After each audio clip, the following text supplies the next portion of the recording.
Welcome to episode 92 of the Selling Your Screenplay podcast. I'm Ashley Scott Myers, screenwriter and blogger over at sellingyourScreenplay.com. Today I'm interviewing Brian DeLeeuw and Adam Egypt Mortimer, who wrote a film called Some Kind of Hate. It's a very candid conversation about the struggles they went through to get this movie made, so stay tuned for that. If you find this episode valuable, please help me out by giving me a review in iTunes or leaving a comment on YouTube or retweeting the podcast on Twitter or liking it on Facebook. These social media shares really do help spread word about the podcast, so they're very much appreciated. A couple of quick notes. Any websites or links that I mention in the podcast can be found in my blog on the show notes. I also publish a transcript with every episode in case you'd rather read the show or look at something later on. You can find all the podcast show notes at www.sellingyourscreenplay.com/podcasts, and then just look for episode number 92. Just want to mention, too, a free webinar that I'm doing on Wednesday, September 30th. I'm basically redoing the webinar I did in August. I had a lot of people who weren't able to attend, so I'm going to do the exact same webinar again, but it'll be live just like last time. So I'll be taking questions. Last time we had about 100 questions, and every question got answered. So if you have screenwriting related questions, especially questions related to marketing your screenplay, this is definitely a good webinar. Again, it's completely free. The webinar is called How to Effectively Market Your Screenplay and Sell It. I'm going to go through the various online channels that are available to screenwriters and give you my unfiltered opinion on them. I get questions all the time like, does the blacklist work, or how does Inktip work? Which contests should I enter? I've pretty much tried every marketing channel available to screenwriters, and I'm going to give you my unfiltered opinion on each one and tell you which ones have worked the best for me and kind of how they've worked. Again, this webinar is completely free. Don't worry if you can't make it to the live event. I'll be recording this event, so sign up. If you sign up and you still can't attend the event, you'll get an email after the event with a link to the recording. So just sign up, get your email address into that, and I will be sending that out probably a day or two after the actual event takes place. To sign up, just go to sellingyourscreenplay.com/free webinar, and free webinar is all lowercase and it's all one word. So that's sellingyourscreenplay.com/free webinar. And of course, I'll link to it in the show notes as well. A few quick words about what I'm working on. I'm still doing rewrites on the script that I talked about. It was a writing assignment. I wrote the first draft in a week. Then I did rewrites for a week after that. Last week I didn't do a lot on it, but this week it looks like I'm going to get back on that. The director contacted me yesterday and wants to meet up again. He's planning on shooting fairly soon, so I don't think that there'll be a lot of drawn out rewrites on that. I also got another writing assignment from a production company who I've dealt with a little bit in the past. This one, it's a spoof. It's just a pure broad comedy spoof, and they don't need the script in a week. Luckily, they need it in about a month, so I've got to hand that one in the middle of October. So that's basically what I'm working on. These scripts are actually polar opposites, as you can tell. One is a serious medical drama, and one is a very broad, silly comedy. So it's a nice balance to be working on two projects that are so different, kind of using different, just different skills and just different thinking, different things. Any kind of jokes that I come up with, I can put towards one of them. Put towards the comedy. It's interesting to note how I landed these two writing assignments. I'm just going to run through this real quick just so it's really clear, because I do believe that pretty much anybody, with a little bit of work ethic could have probably gotten these assignments as well. It wasn't based solely on my writing talent or the scripts that I submitted as examples. So the first one, this medical drama that I've been talking about the last couple of podcast episodes, as I said, that one, it came about, I was doing in, I think, June, I was doing a blast to my list, and it's the email and fax blast that I have. I did a blast to all the producers on that list, and I basically said, hey, I'm compiling a monthly newsletter for screenwriters. And one of the directors who was on that list, so this is, and I mentioned this in the podcast, this is one of the services that I sell to SYS Select members. It's a monthly newsletter, goes out to producers. So to get that newsletter started and to get people on the list, I sent an email out to all the producers that I have their email address, producers, directors, and said, hey, do you want to join this monthly newsletter? And as I said, we're up like 160, 170 producers have joined that newsletter. But one of the people who responded was a director who I'd interviewed on the podcast. He remembered me from the podcast. So there was some connection there. But then, of course, he got this cold email from me basically talking about this newsletter. But he said, hey, I got a project. We met right after, this was in June. We met, we talked about that that project, but for whatever reason, that project just didn't take off. He needed that one quickly too, but it was a little bit more. He didn't quite have the funding for that project. It was very early in development. I think it's actually a good idea, and maybe we'll circle back to that project. But anyways, I didn't hear from him then after that for probably 6 weeks, and then about 3-4 weeks ago, he emailed me again, said, hey, I got another project and it needs to be written in about a week. So that's how that one came about. Again, it was a combination of interviewing on the podcast, him getting this cold email about this producer's newsletter that I'm setting up, and then I did send him a few scripts too. I forgot to mention that. I did send him a couple of scripts in last June when he contacted me. Hey, send me a couple of your scripts, and he read them and apparently liked them enough to trust me with this current project. But it was really a combination of several factors. Doing the podcast, which you're listening to now, and I have an interview today. So that's part of networking, is just getting to know people. And then it was also the combination of doing this cold email blast, again, running SYS, select running, selling your screenplay, and doing this blast to producers. I wonder if I'd have done, because I do a lot of blasts to these same producers with my own scripts when I finish them. So I don't know if the timing was just right. He was looking for a writer. I wonder what would have happened if I had just sent him one of my cold query letters pitching him a project, if he would have come back to me, since he was at that specific moment looking for a writer. I'm not sure. But anyways, that's how that one went down. This spoof that I'm writing, again, it's interesting to kind of look how all the different dynamics came together. These guys that I'm writing this script, they are producers, and they are also distributors and sales agents, meaning they get finished films and go out and try and sell the finished films, but they also want to produce some of their own material. They have resources, they have experience producing, and then they also obviously have the infrastructure to sell a movie. So that's a real good combination to be able to produce a movie. So that's kind of what they're doing. And what I did was they did a movie called they did the international distribution on a movie called Ninja Apocalypse, which is a movie that I wrote in 2013. I think it actually got finished in 2014, but I think I wrote it in 2013. And they were the international distributors. Now the producer who hired me to write that, he was already connected to these guys, these international distributors, as well as some domestic distributors, and they helped him with the script. And why I'm telling you this, and why this is important, is because the producer smartly wanted to create a movie that could actually sell. So working with distributors, the marketplace is constantly changing. What movies are going to work and what movies are not going to work is a very dynamic situation. It's not always that clear. So working with distributors and trying to get distributor input when you're writing a script and producing a movie is a very, very important thing to do. And it can really help increase the chances of your movie recouping its cost. Obviously, this is harder said than done. A lot of new screenwriters, they don't know distributors. Distributors' time is valuable, so it's not like they're going to help you with, if you just pick up the phone and cold call them, or if you send them an email, there's a likelihood that they won't necessarily help you. But keeping this in mind and kind of just keeping your eye on that and keeping this in the back of your mind, and that's kind of what I did, was I remembered what these guys were talking about. So anyways, about last March, which is March of 2014, so about 18 months ago, I was sending out my blasts for whatever script I had, and you can probably go back and listen to the podcast in March of 2014. I'm not really sure what episode number that would be, but somewhere around March 2014. I'm pretty sure I mentioned this on the podcast as well. I said something to the effect of, I'm meeting with some distributors of Ninja Apocalypse. And so I met them in March of 2014. Again, that's 18 months before. And we had a good meeting, and they were talking then about producing some movies, and hey, could you maybe write this or write that type of a script? And they had a whole bunch of different ideas. I said, sure, I'd be happy to do it. And so we started talking. And so we've been emailing now back and forth for 18 months.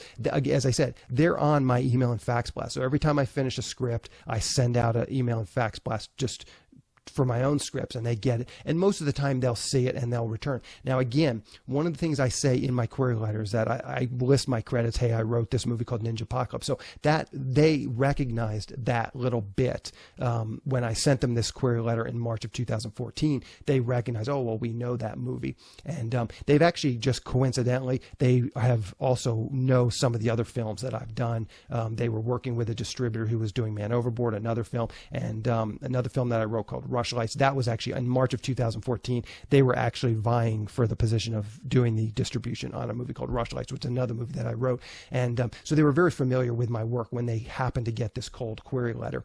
And again, we've now been in talks for 18 months. Finally, I met with them maybe 3 weeks ago, and they seem more and more interested to do something. And then last week I went in and met with them and said, yes, let's go ahead and let's write that. So I've actually been working on that the last week, coming up with an outline. As I said, I have about 4 or 5 weeks to write that one. So I'm going to come up with spend a week or two coming up with a very detailed outline, and then I'll write the script in 2 or 3 weeks.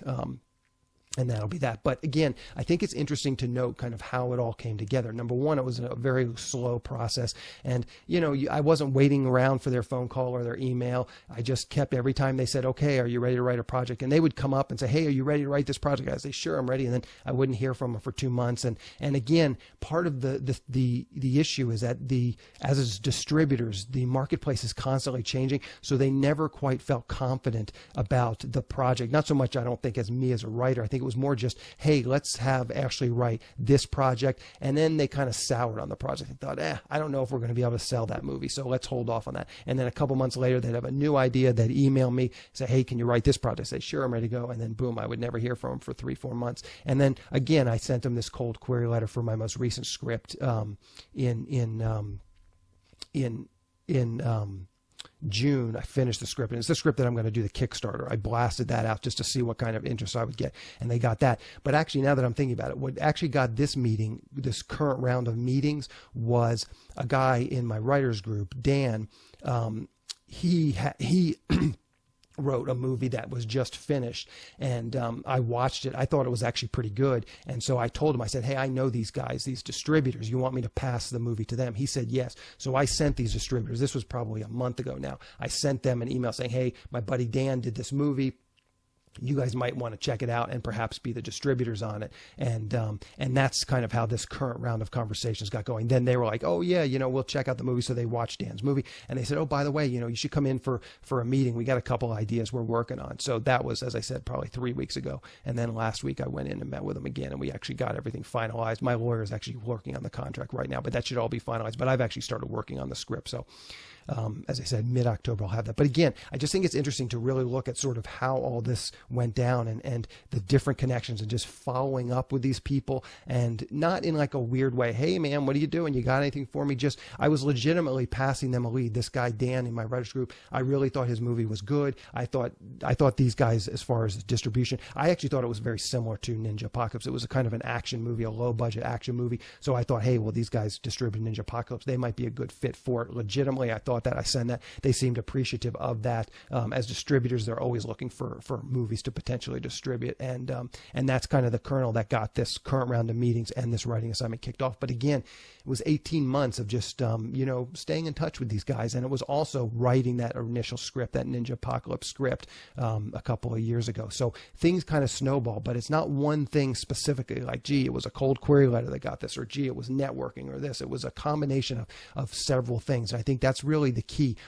One of the things I get quite often with my email and fax blast service is people are like one-offs. Hey man, I wrote this script. They don't want to be screenwriters. They just want to sell this one script. And I always tell them, I don't think my blast service is a good fit for you guys. And part of the value you get out of my email and fax blast service is just the networking, getting to know people. And if all you want to do is sell one script, you're not really taking advantage of that. You don't want to be a writer. You don't want a career as a writer. And these things, just exactly what I described, these 2 writing assignments I have, that's exactly the sort of value you can get out of this email and fax blast. I didn't sell my spec script. I pitched spec scripts. I know this director is on my list. And so this director that hired me to write this medical drama, he's been getting my cold query letters and just deleting them, ignoring them. Maybe they go to a spam bin. I don't know. But for whatever reason, I've never heard back from him. But he's been getting those because as I said, when I do my email and fax blast, I send it to everybody. But for whatever reason, he responded to the one, and that kind of got things going. But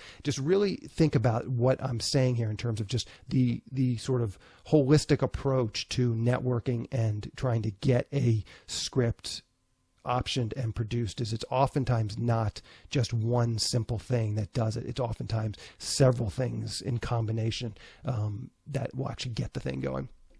Anyway, that's what I'm working on. It's a little bit of a long-winded explanation for what I'm working on, but it is what I'm working on currently and probably for the next couple months. So now let's get into the main segment. Today I'm interviewing Brian DeLeeuw and Adam Egypt Mortimer. Here is the interview. Welcome, Adam and Brian, to the Selling Your Screenplay podcast. I really appreciate you guys coming on the show. Thanks for having us. Thank you. So to start out, I wonder if you guys can just give us a quick overview of your career. How did you get started in the entertainment industry and eventually get to the point where you wrote and directed this most recent feature film? Brian, why don't you start? I came at screenwriting from being a novelist first. I wrote my first novel was published about 6 years ago. It's called In This Way I Was Saved. And I moved out here 4 years ago, continued writing fiction, had a second novel come out this year, but also sort of diversified, I guess, into writing screenplays as well. It's something I'd always wanted to try. And the screenplays I was interested in writing are very different from the books I write. I was much more interested in writing genre. I'm a huge horror fan from being, all the way back when I was a kid. And I wanted to try my hand at writing horror and sci-fi and thriller scripts. So I had experience writing, but it was obviously a very different form. So it's been about 3 years of screenwriting now, and this is the first produced screenplay, which Adam and I wrote together. It's the second one we wrote together, first produced one. We're actually circling back to that one now. But that's kind of how I got into it. Okay, perfect. Did you have some success with these novels? It depends how you define success. I mean, they're published, the first one. Fancy. The first one, fancy. Yeah, the first one was Simon & Schuster published, and the second one is Penguin. It's Plume, is an imprint of Penguin. That one's called The Dismantling, and it just came out in April. They're well reviewed. I mean, they're not, massive bestsellers. You got a badass pull quote from Gillian Flynn. That's true. Before she was famous. Yeah. There's something I'm going to continue doing for sure. Yeah. Perfect. It's just, not exactly career writing literary fiction. You always have to do something else. And a lot of people, my peers, I guess, are people I went to grad school with, I know are teachers, or they work in publishing, or there's always going to be something else. And the something else for me is screenwriting. And so I'm basically kind of splitting my time between writing fiction and writing features. Okay, perfect. Adam, maybe you can give us the same kind of synopsis of your career. Sure. So a while ago, I lived in New York City, and I was like an experimental musician and artist. But I transitioned into starting to direct music videos. I directed videos for like my friends' bands, like very experimental avant-garde things. And I moved to Los Angeles and started getting hired to direct for major label bands. And there was a really fun, interesting transition for me when the guy that runs music videos at Warner Brothers emailed me and said, "Hey, I saw your totally insane experimental avant-garde thing, but we want to hire you to do a video for like a pop punk band." I thought that was really that was one of the things that made me love Los Angeles, was the way that people are able here to see like a certain skill or point of view, even if it's from like a completely different place, and know that you could apply it to their thing. So that launched a music video career for me. And I was trying to figure out how to make movies within that. And I was writing scripts, and I was looking for material, and I kept writing things that had potential but were above the budgets I ever seemed to be able to get. I met Brian at a dinner party, and he told me about his novel, and I immediately read it and said, "Hey, I loved your novel. I would like to try to make a movie out of this." And so we wound up collaborating on that, and we adapted his first novel, In This Way I Was Saved.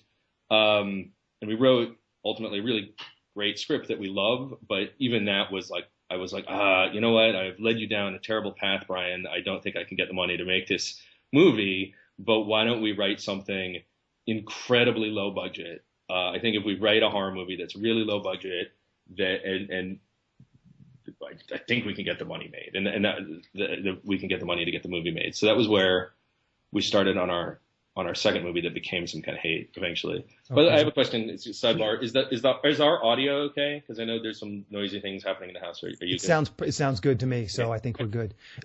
So I just to touch on that a little bit. So you didn't, when you started directing these music videos, you didn't have any experience in production. Like you weren't a film school graduate in college, so you had done a bunch of production. You just dove in, got a camera, and started shooting your buddies. I didn't go to film school, but I was always interested in doing, like, making my own weird little movie and video projects. So, you know, like when I was in New York, I would film live bands playing and, you know, learn how to edit and things like that. I conned my way into getting a job at Nickelodeon, where I was producing promos and interstitials for the network, which that ultimately was my film school. I sort of got them to hire me as a producer, and I didn't quite have the skill sets, but while I was there, I quickly learned how to edit and produce and then direct. So that was where I actually learned how to do anything technical. But yeah, I sometimes wonder, you know, it's funny, these paths you take. Like I never sort of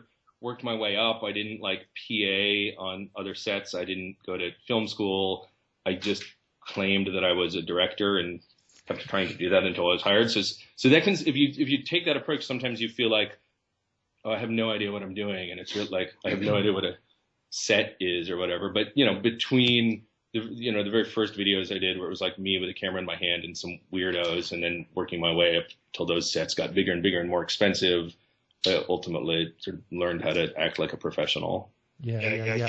Okay, so let's dig into some kind of hate. To start out, maybe you guys can just give us a quick log line or pitch of the film. I always link to the trailer, but in case people haven't seen it, maybe you can just give them a quick pitch. Sure. Well, the idea of it originally was that we wanted to make a movie that was like a slasher film, like Nightmare on Elm Street or Candyman, like an iconic character in the midst of a supernatural slasher, like they used to make in the 80s and late 80s, but to treat it like an emotional drama. So to sort of take that kind of a story idea, but make the characters three-dimensional and make the emotional interaction realistic. That was what started it. I said, Brian, can we make a movie like that? And then he came up with the pitch. Yeah, we wanted to do something that had to do with bullying. I thought that was a really interesting way to get at issues of revenge and cycles of violence, which are things I was interested in exploring. So the sort of plot logline or pitch is, you know, a kid is bullied. He's sent to a reform school in the middle of the desert. He inadvertently summons a dead girl who died there many years ago, who herself was bullied, and she starts taking retribution on his bullies, and it sort of spins out of control from there, and he has to kind of put her back in the box in a way, and it becomes a struggle between the two of them. And we just thought that it was a really interesting way to get at these issues of violence and of revenge, which I'm always really interested in kind of all the things I write. And the method. Can we talk about the method by which she kills people? Yeah. Okay, I don't want to give away too much. Yeah. That's the cool part. She cuts herself, and then the cuts appear on her victims. So anything she does to herself appears on the person she's targeting, because she's supernatural. She can do these things. So if she's, smashes her head into a wall, your head will sort of open up with a wound if she's targeting you. And, thematically, this was about this girl who had taken in a lot of abuse, taken in a lot of pain when she was alive, had been a cutter when she was alive, and now she's given the power to redirect that pain outwards to put it onto other people. And part of it was a question of like, somebody who's been abused and bullied and picked on, what if you gave them this incredible power to get revenge? What would they do with it? And, when is revenge too far? When have they gone too far? What is justified? And so that was sort of the questions that were sort of swirling around in my head when we came up with the concept. Mm-hmm. Yeah. Now I'm curious. I'm always curious about process and how people come up with the ideas and stuff. The way it sounds to me like, Adam just described, Adam came with you with sort of some ideas, but honestly, it almost intuitively would be the opposite. You would come up with a story, and then Adam would come up with sort of an approach to that story. So, what Adam came to you with, it could go in a lot of different ways. So maybe you can describe that process. How did you come up with sort of the concrete plot when Adam comes to you with these sort of very vague ideas about really how he's going to do it? Yeah, I think it was what he came to me with was a bit more specific maybe than that. He came with a very clear idea of what kind of movie he wanted to make, and we talked a lot about some of the influences before we got going on the story. Yeah, kind of movies. So when we talk about, we wanted it to be like Nightmare on Elm Street and these kind of things, but also much more contemporary horror films that are more emotional, more realistic, like what they've done in France. Particularly the French New Wave horror films from the 2000s. Yeah, so movies like Martyrs and Inside and High Tension, I said, look, there's all of these amazing movies that have recontextualized what horror movies are, and treat them a little bit more dramatically and a little bit more cinematically, but nobody has taken that approach with slasher films. And I actually wasn't very familiar with those French films. Adam, basically, I don't think I'd seen any of them really, maybe one or two of them before. So they were very kind of eye-opening to me. We had these supernatural slasher films that we both grew up on that we loved, but I didn't really see a way to make them, to take that feeling and to take some of the aspects of those movies and make it feel current and new. And those movies kind of offered like a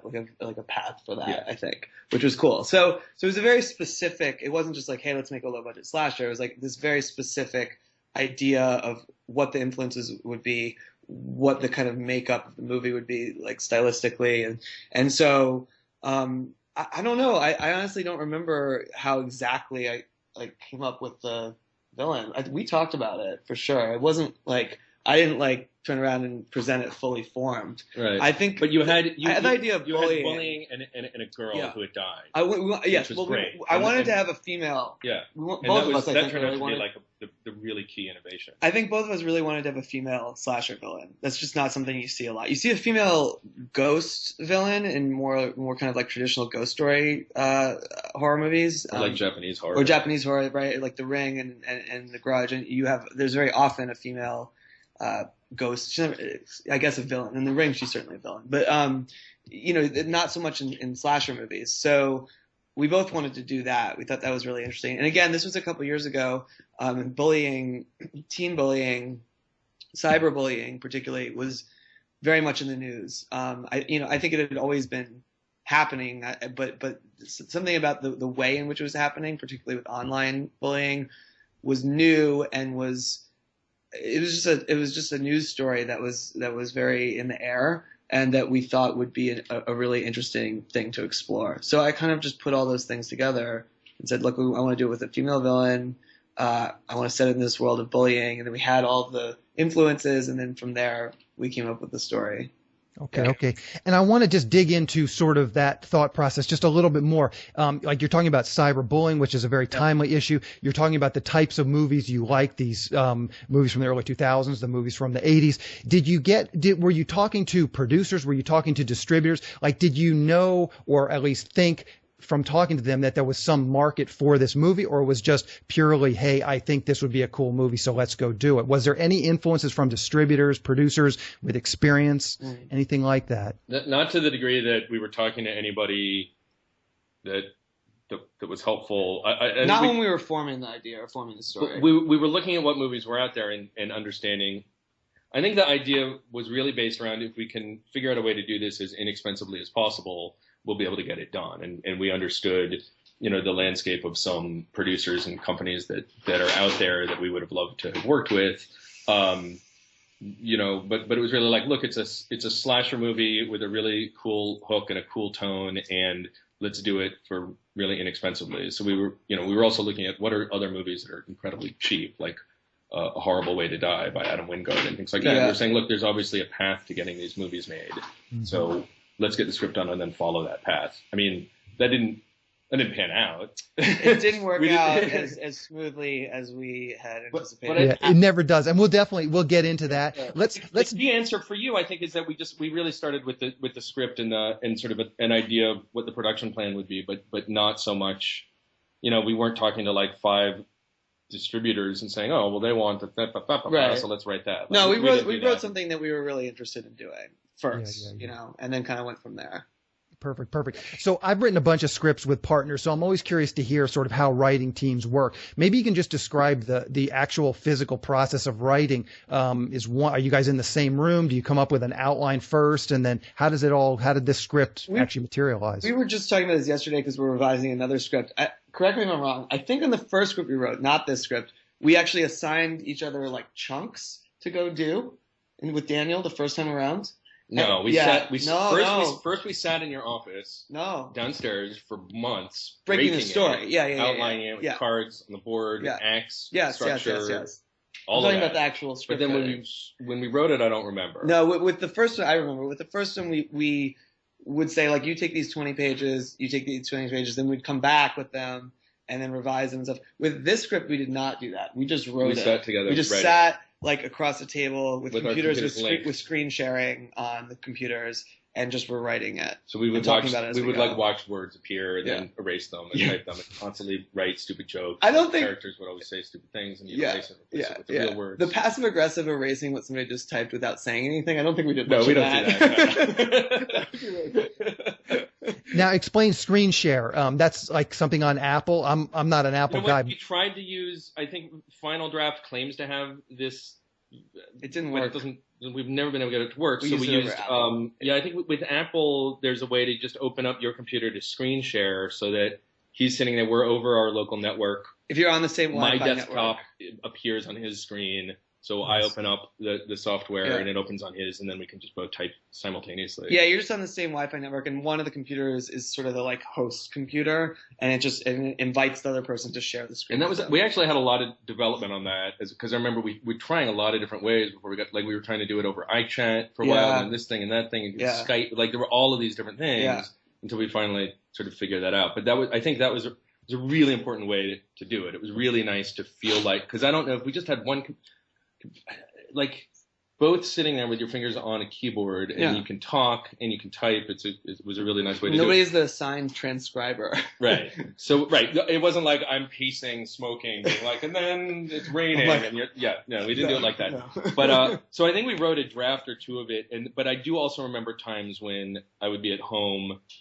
I think we even could screen share remotely. That didn't work as well, but we would write on our, we would like revise scenes on our own and send it and back and forth. There was a fair amount of that also. Yeah. But it was really smooth. Like, for some reason, we don't argue very much. No. Like, we've written 3 screenplays and it's been very, I don't want to jinx it. It's been like really like low conflict for some reason. Yeah, it's interesting too, reading the screenplays we've written together versus the ones that I've written alone. It's like this, and the ones you've written alone. It is kind of like halfway in between our styles. Like if you read the ones that I wrote by myself and the ones that he wrote by himself, you would be like, these are like wildly different styles, you know? And then the ones we wrote together, I think really do split the difference in a lot of ways, in a good way. Hopefully a good way. Yeah. But yeah, I mean, I think because of that, like, I'm not trying to, neither one of us is trying to like impose our own style on the other person too much. I think we pick ideas that kind of are in the Venn diagram of things we're interested in. So yeah. Okay. Well, that's the good tip, the screen share. I've never tried that, but that does sound like a good tip. Okay, so let's dig into a little bit of the marketing of the script. Okay, so you've got a draft of this script done. What were your next steps to actually getting it produced? This was so long ago. I don't even remember. Well, that's a first good question. When was this? It was 3 years ago. It was 3 years ago that I said, let's do a slasher movie. And maybe at this point a little bit more than 3 years. No, because it was the spring. And it's one of those funny things where it's like, okay, let's just like quickly make this movie so that we can move on to other things. And it's like 3 years, man. Yeah. Like, it's unbelievable. Like, I think when we were writing it, we had this vision like, oh, well, like later this summer we'll be shooting this film. And then, and we don't really care if it turns out well, because we just want to kind of shoot our first movie and move on. And then it becomes like, no, it took 3 years and it was a huge struggle and we had to make it as awesome as it can be. And it becomes like your life's work. Yeah. So, it wasn't, I mean, it never was supposed to be this thing we could just like toss off, but there was a sense that like we wanted to just we were interested in the story and all this, but we wanted to make a movie. That was like the first. We wanted to make one quickly, see that we can do it, learn from it, move on to the bigger next one. And yeah, 2 years in, that's not the idea anymore. 2 years in, you realize you've invested all this time and energy and money into it, and like you're gonna obviously like be a bit of a perfectionist about it at that point. And so, let's take some of those about like what we did. So we had a script, and we know producers. Yeah. So we just started calling up people that we were fairly close to and saying, hey, look, we have this thing. It's a horror movie. Come read it and see if you like it. And at that stage, and that stage went on for a couple months. People would read it and oftentimes like it and say, yeah, I want to help you make this movie.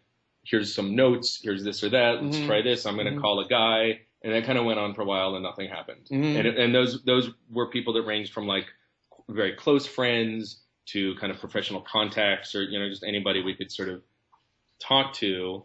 And I think in a couple cases, like a production company with like an office in Santa Monica, and employees would come on and be interested and have some revisions to the presentation, and then they're going to go get money, and like that just panned. It just kept on not working the way that this stuff doesn't work. And then we found a producer who actually at the time seemed to have money.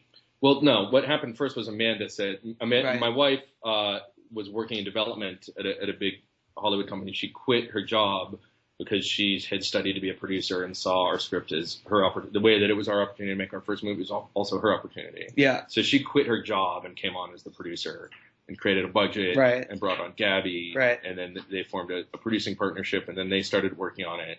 And at one point they found somebody. So this is where we go into like the long, dark journey of the script. So that was all going along well. They found a investor. Not an investor. They found a company that had financing. That was putting together a slate of films. Putting together a slate, who came on, loved the movie, wanted to do it at a much higher budget than we had originally intended. And we foolishly and regrettably said yes. Yeah. And then 9 months went by. Yeah. During the course of that 9 months, we went and lived in Vancouver for 2 months. I did not. Amanda and I went. And because we were told, okay, we're going to finance the movie in Vancouver. Let's shoot it in Vancouver. We have Canadian financing. We were there. We cast a whole version of the movie. We hired an entire crew. We scouted. We rehearsed. I mean, we were like making this movie for 2 months in Vancouver. And then the financing never appeared. And we had to drive back to LA with nothing except a lot of debt against the film. Yeah. And then go back to the original plan of how do we make this movie for nothing. And then at that point, a producer who had earlier been interested in it came back around. He knew that we'd come back and hadn't been able to make it at this larger budget level, and expressed said he was still interested. And that was Dallas Saunier, Caliber Media, who wound up coming on and being our key financing and producing partner. Now, did this company in Vancouver, did they actually like officially option the script from you? Well, I mean, I don't know how to answer that. Like, well, yeah, there was a fair amount of paperwork for in no progress. money, basically. Yeah, it was endless paperwork that had endless delays, and we never actually signed anything. Right. So he was like, go to Vancouver. The money will be wire transferring you the money in a week. It's this. It's. I mean, we had the budgets. We had everything. Like we were really working closely with him. Yeah. And he, was in a big fancy office with big fancy things and.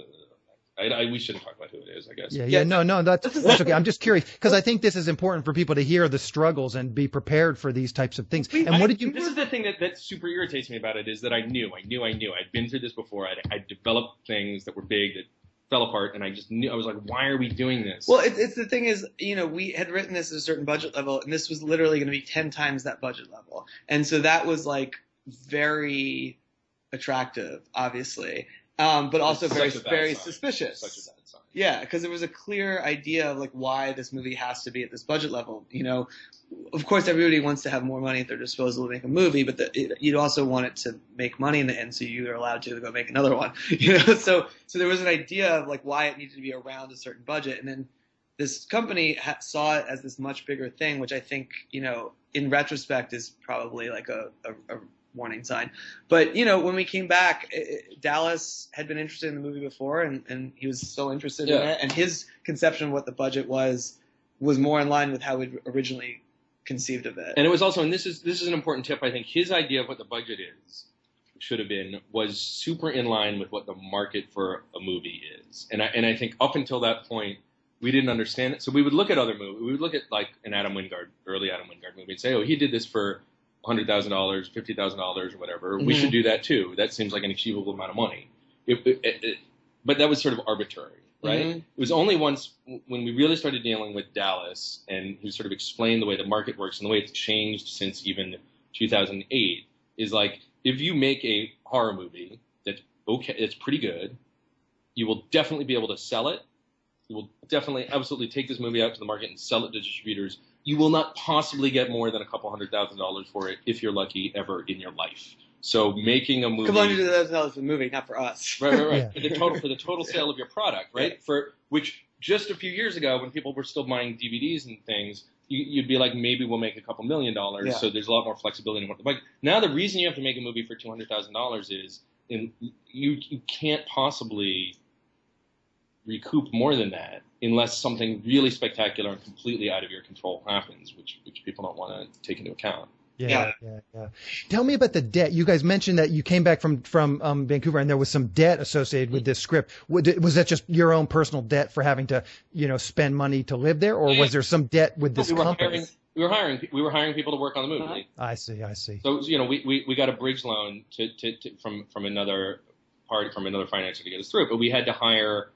We had a location scout in Vancouver taking us, all across the landscape, and we, hired people to do designs, and we were casting the film, this whole. It was as if it was a real movie. Yeah. And do you think this guy was some sort of a scam artist, or do you think he was just very optimistic in what he could actually raise? Completely a scam artist. I don't agree. That's how he got to be wealthy. I don't agree. I actually think that he's more like. We really shouldn't be talking about this guy too much, but well, we don't have to mention any names, but I'm curious. I feel like he's a scam artist, but he didn't get anything out of it. No, so I don't think he's a scam artist. Right? I think he's somebody who is extremely optimistic, but also would rather see. He promised us this money, and instead of saying I don't think this is actually going to happen, or I don't know, the deal is maybe not happening. Like I don't know. He's somebody who can't say I don't know. So instead of saying, I don't know, let's put a hold on it, he will continually say, it's coming next week, because he said that at the start. Yeah, but and somebody who, is incapable of admitting, I think, that he was wrong in the first place. He's incapable of telling the truth, because he said, I'm gonna go to such and such person for the financing, such and such company, we're gonna get this money, I'm doing a deal with them, but if that money doesn't come through, I'll give you my own money. Yeah. And then that didn't happen. All right, I don't think we should get too much of this. Yeah. Okay, fair enough. So let's go ahead and. It is something to if you look, man. If to other people who are writers, if you're sitting down with your buddy, being like, let's write a super low budget slasher movie that we can afford to make, don't change your mind. Yeah. I think your point is a very, very good, valid one. The market can only support at this stage a $200,000 thing. So if you're going to spend a lot more than that, your chances of recouping are seriously. And the other thing that I think is super without a big name star, that's if you can get James Franco to be in your movie, it's a whole different thing. But how do you do that? So the other lesson that was really important and really phenomenally interesting was that when we were in Vancouver, the movie was going to be about $2 million. And we had our whole production plan structured. We had our schedule. We were going to shoot for 20 days. I had to fight for even that many, even at that budget. I had to fight to get 20 days. We were going to light people on fire. We were going to have crazy stunts, all these cool locations, all these cool effects that we had worked out. When we actually wound up making the movie, for 10% of that budget, we shot exactly the same production plan. We still shot for 20 days, which I fought for again, and then, in fact, an extra day of pickups. We lit people on fire. We had crazy practical effects. We built a greenhouse in the middle of the desert. It was a setting we needed. People smashed through windows, all of these different locations. We shot exactly the same thing. So, I mean, the difference is the fee. Everybody's fees were lower to zero, but the production was the same. And it's so important to know that you have that option. Like if you're like, how am I going to make this $2 million movie? Don't make it. Make a $200,000 movie. You're still shooting the same movie. Did you have some more money for cast? Like, for $2 million, were you going to try and get some bigger names? Yeah, we had a bigger name. Slightly bigger. We had a bigger name attached. It wasn't like it was bigger. It's bigger, but it wasn't like we were going after. We had somebody cast. Yes. Okay. Yeah. Okay. That's where some of that money was going. Yes. Okay. So let's. Money he was getting. He was getting SAG. Yeah, he was getting a SAG minimum. It's not even it wasn't like we were offering somebody $300,000 to be in the movie. Everyone in the cast gets. Sorry, our producer's not filling us in. What? That's not what the question is. That we weren't attracting big stars with more amount of money. We were just everything. Just you have $2 million to spend, so everything is. It's this weird thing too, where you're more expensive. Yeah, where a movie hits a certain budget. And all these costs kind of pile onto it simply because it's at that budget. Yeah, we had to get bonded. Yeah. And so the bonding agent made us hire more accountants and hire a line producer who didn't understand the kind of movie we were making. It was really funny, and now we can only shoot for 8 hours. It's it would have been worse. It's you're like, oh my God, it's $2 million. Yeah. No, you're now so restricted. It sort of becomes a different kind of production, and a production that's not as lean and flexible as a true low budget movie. Yeah. Okay, fair enough. So let's talk a little bit just about, okay, so you've got your movie shot, and then what was the next step? Did you guys already have, it sounds like you had this producer on board. Did he already have access to distributors? Did you guys go to film festivals? Dallas's company, Caliber Media, when he came on as the financer and the producer, he also came on as the sales agent. So he was domestic sales, yeah. For domestic. So he was, as soon as the movie was finished, he went out to he sold. He had. Oh yeah. Right. No, as soon as the movie was ready, we were able to get it into the Stanley Film Festival. Okay. Played in Colorado. That was our world premiere. Yeah. So right at that time, Dallas was talking to multiple buyers. We had a really stellar premiere, and that clinched the deal with Image, who bought the film. And we finished the film very, very shortly before Stanley. I mean, it was like down to the wire. It was. I mean, I think that's typical with like film festival submission stuff. But the version they saw was probably almost finished, but not quite finished. That's right. Yeah. And so basically, we premiered Stanley. We sent it to them like long after the deadline. Yeah. Even we were super lucky. Yeah. And then we were like, oh, I guess we didn't get into the Stanley Film Festival. Like the whole festival thing is like the big, like, oh my God, like you've never like wanted acceptance from your peers more than when you're trying to get a movie in a film festival. It's just it's the worst, right? So we were waiting to hear back from Stanley. I don't know if you know, the Stanley Film Festival is this amazing festival that takes place in Colorado at the Overlook Hotel that had inspired Stephen King's The Shining. This is really interesting. Stanley Hotel. What did I just say? Overlook. Oh, the Overlook was the one. Right. That was the fictional one. So anyway, we didn't hear back from them, and we'd heard from other friends, oh, dude, I got into the Stanley Film Festival. It's going to be so fun. Yeah. Aren't you, like, we're all going to have fun together. And we'd be like, oh, I don't think we're in. And this is the worst question somebody says to you. You go, oh, I don't think we're in that festival. And then they go, why not? You're like, I don't know, because they didn't like our movie. What do you want to say? However, anyway, so on April freaking Fool's Day of all things, at 6:30 p.m. We get an email from Landon, their programmer, who says, "Guys, I'm sorry it took us so long to get back to you. It's because you submitted it so late that it was like difficult to figure out how to schedule it. But we love the movie and we want you to be in the festival. Please let us know if you will accept the offer because we're announcing the slate in 45 minutes." And we were like, hell yeah. Good thing you were on the internet at that point in time. Yeah. But and that was where we premiered it, and so basically the deal came out of that festival. Yeah. Okay. And did you go to some more festivals? Yes. Yeah. Well, we went to something called Fantasia in Montreal, which is a huge, awesome genre festival. A year ago, we had showed clips of our movie while it was in progress. They had this like in progress program at a market they do called Frontiers. So we got to return a year later with the finished film and have our Canadian premiere. And that audience is insane. They just like screaming, laughing, clapping. It was totally rad. Yeah. We also just went to Film 4 Fright Fest, which is in London. And that was also, that one was amazing. We had 3 screenings. We're all full. It was like, people had a really strong reaction in that we got both great reviews and people who were really angry about the movie, really, really angry. It was really like sort of controversial. And then the festival itself has just launched an imprint through Icon, so they bought our movie for the UK. That was really exciting. Yeah. So it's playing at a lot of other European festivals like SYS and places like that, but we can't do any more traveling. So the movie's going still, but it's going internationally because. Once it's released in the U.S., it can't go to any more festivals here, but it can go internationally. Yeah. I think it's going to go to a few more in the fall. Yep. Yeah. Perfect. So maybe you can tell us, how can people see Some Kind of Hate? What's the release schedule? Video on demand, theatrical? So Some Kind of Hate comes out on September 18th, which is today is Friday. It's next Friday. Next week. September 18th, it's in 10 theaters in 10 cities, including the Laemmle Music Hall in Beverly Hills in Los Angeles and Village East in New York. That same day, it will be available on iTunes, Amazon, and VOD. Okay, perfect.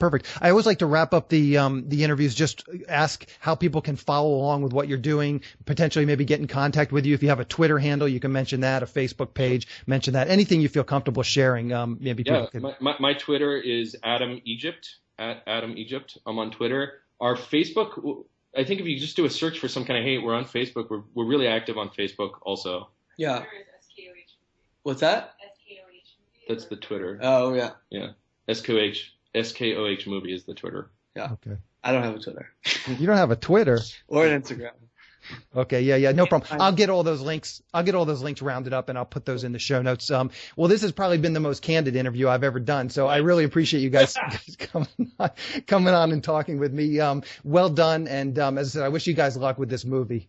Thank you. Thanks very much, man. Appreciate it. Thank you. We'll talk to you guys later. All right, take care. Bye. Bye. Just a quick plug for my email and fax blast query service. Just in the last 24 months, I've optioned 10 scripts, sold one script, and gotten several paid writing assignments. And all of this came from using my own email and fax blast query service. I've also just set up a success stories page. So if you want to check out what some of the other people who have tried this service are saying, just go to sellingyourscreenplay.com/success. Lots of other writers are optioning and scripts and getting writing assignments as well. If you've used this service in the past and had some success with it, please do let me know. I'd love to include your story on the success page and perhaps bring you on the podcast to talk about your experience. So here's how the blast service works. First, you join SYS Select. Then you post your logline and query letter in the SYS Select forum. I review your logline and query letter and help you make them as good as they can be. Then you purchase the blast and I send it out for you. The emails are sent as if they're from your email address, so all replies go directly back to you. You can exclude companies if there are specific companies you don't want to send to. Check out www.sellingyourscreenplayselect.com. Again, check out sellingyourscreenplayselect.com to learn more.